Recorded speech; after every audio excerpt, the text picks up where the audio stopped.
1 mile outside Baker City, Oregon, mid-March 1881. Leah Carlson kicked a wicker chair out of her way and stormed off the porch, angrier than she'd been in years. Well, years might be a stretch, but at least weeks, or perhaps several days. Maybe riding to town and finding Pa would be a good idea. She glared at the ground, her mood not improved by the thick mud clinging to the bottom of her boots, and scraped it off on a horseshoe nailed to the bottom step. March, her least favorite month, always felt somewhere between winter and spring, with none of the benefits of either. She trooped up the steps and righted the chair. Not the chair's fault Pa had gotten drunk again and stayed all night in town. Buddy, their aging ranch hand, had seen Pa go into the saloon when Buddy had headed home from the mercantile last night. At first he hadn't told her, in hopes that his boss would return at a decent hour, but that hadn't happened. Leah wrapped her coat closer around her shoulders. Now most of the chores would fall on her, Buddy, and Buddy's wife, Millie. With Buddy's back giving him fits, she couldn't ask him to do the heavy work, although his pride would force him to try. Why did Pa keep falling off the wagon whenever hope set in that he had finally beat that horrible habit?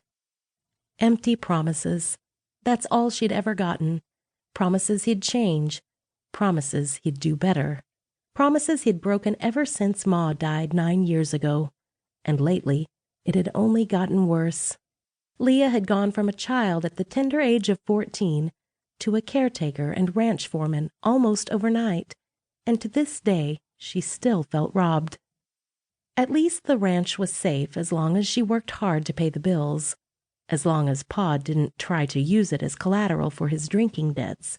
But something needed to change. Maintaining this place was too much for her and Buddy alone. Pa had to stop drinking. Of course, he appeared to think everything was fine, and even bragged in town about his successful cattle and horse business. She plopped down into the righted chair. Over the years, she had done her best to cover for him, but he had had enough episodes lately that she knew people were talking.